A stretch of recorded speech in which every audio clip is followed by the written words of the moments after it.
Hey, bye week, important for us, one, to get healthy, and two, to continue to get better. I got a lot of guys inside of our program, in particular younger guys, that got to continue to develop and get better. So good teams get better throughout the season.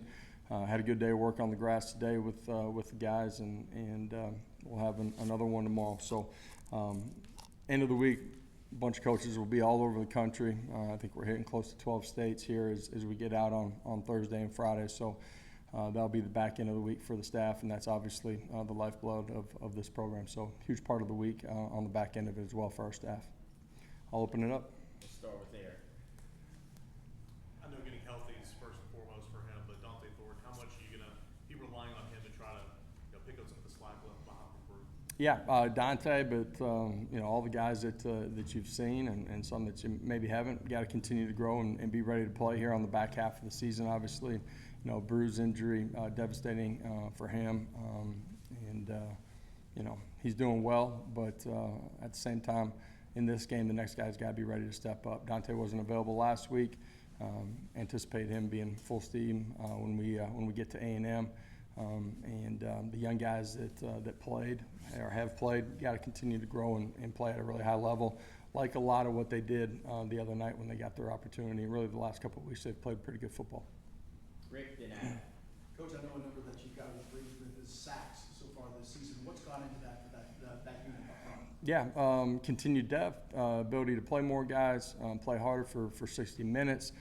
Their development and understanding of what they're doing, that can be our scheme, but also their fundamentals. And guys are playing violent, they're disruptive, they're jumping the football, they're winning one-on-one battles, and we're going to continue to need that. You guys know all offseason, point of emphasis for us was the ability to apply pressure to the quarterback, not just with pressure, and our guys have done a good job of that so far this year. First off, on the O-line, Carrick and Crawford, what's their status? Yeah, I believe they'll be available as we get to next week. And we'll talk to Coop here in a little bit. We were kind of waiting for him to play, and obviously he played the other night. How sure were you during that game week that he would play compared to the previous 2 weeks when he was still kind of coming along? Yeah, pretty anticipated him being in position to play last Saturday. For Coop, he's tough. Mentally, physically, he's a great leader inside of our program. Unfortunate that the injury happened early, but he's been fighting his butt off to get back, and really pretty pleased with how he played. I think that was a big part of the football game. Ben?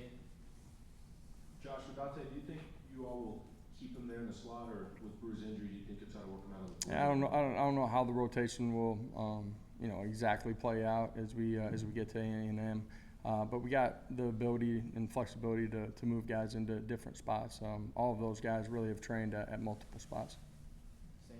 How important is it to keep Brew involved with the team? I know he's such a leader for this team, not only for the teammates, but for him and his mental health, especially in the early days of his recovery. Yeah, I think for us and for him, that will be important as his recovery takes place and he's able to get back into the building and be around it.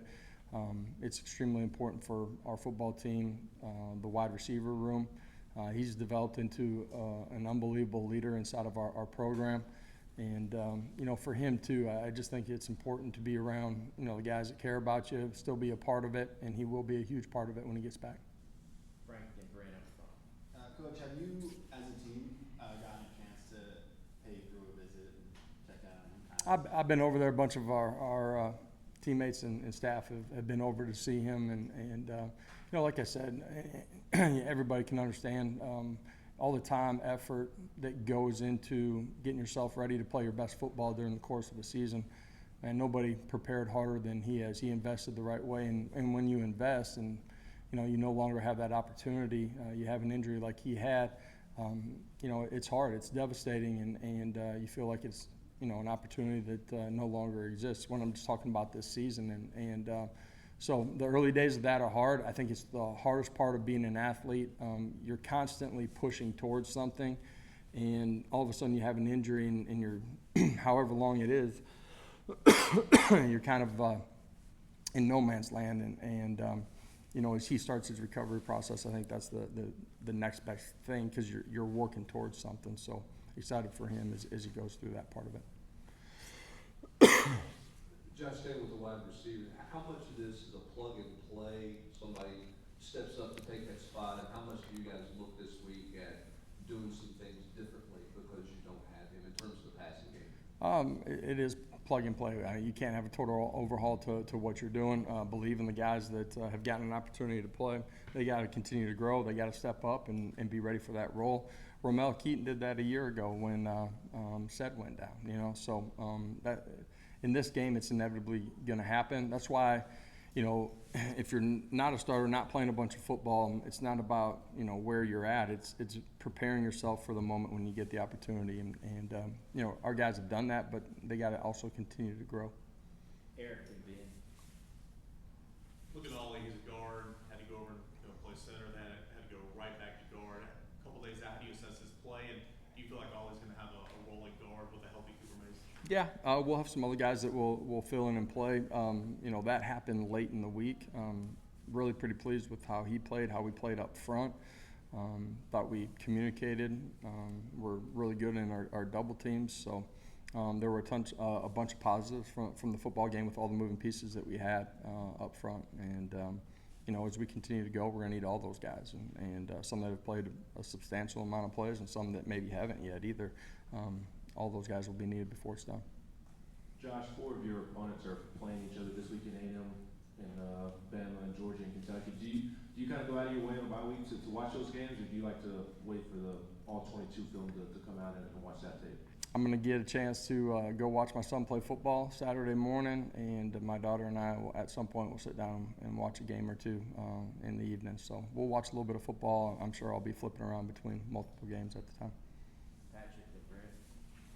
Coach, it looked like Arion Carter and Jeremiah Taylor made some plays for you guys the other night. How important is this week for them to continue to build and get more comfortable? Yeah, a bunch of young guys that are playing on the second level, continuing to grow, compete. Played at a really high level the other night. You know, a couple of them got more snaps than they had. You know, that room, I was just talking about the offensive line, like that room, we're going to need all those guys too. But all in all, pretty pleased with the growth and development of that room. Coach BJ and the staff have done a great job there. For those young guys, how much is this about fundamentals? Is it about catching their breath a little bit this week? I mean, how important of a week is it for not just those linebackers, but young guys, that it's not about a game plan right now. It's not about, you know, everything for a Saturday, that it's a little bit more fundamental. Yeah, for everybody in the building, Sunday wasn't a normal Sunday, so you get a chance to catch your breath on the front end of it. Our players are going to catch their breath on the back end too, longer than the coaches will, but some of the coaches will have a Saturday where they're able to be at home. Sunday, we get back to work. For everybody in the building, it is about continued growth and development fundamentally, but that's true every single week. You know, our main practices Tuesday, Wednesday. There's a bunch of good on good work because you're trying to stress those things. There's a bunch of individual time, so you got to constantly grow in those things and continue to sharpen them throughout the course of the season or on the back half of the season. You're not anywhere near the type of football player and football team that you need to be. There's a little bit of scheme this week, but most of it's on fundamentals. 2 more, Frank and Rick. In what ways does a healthy Cooper Mays impact this offense the most? Smart, tough, competitive, ability to communicate, get all 5 guys on the same page within our tempo. That's extremely important. It's important in every offense, but when you're playing with tempo, recognition of what's going on up front. There's a lot of moving pieces before the snap, and does a great job of that. And then he's tough and physical, man, and played a lot of football. So, you know, your inside combinations, all that stuff, your pass protection, it's all elevated with his play. Along the same lines, Josh, is the success of the run game, is it ahead of where you thought it might be at this point this season? And it's been super efficient, been explosive at times. There's still things that we can be a whole lot better at. So as a coach, you expect perfection. This also was never a game of perfection. And so love a lot of what we've done. We got to continue to grow and elevate.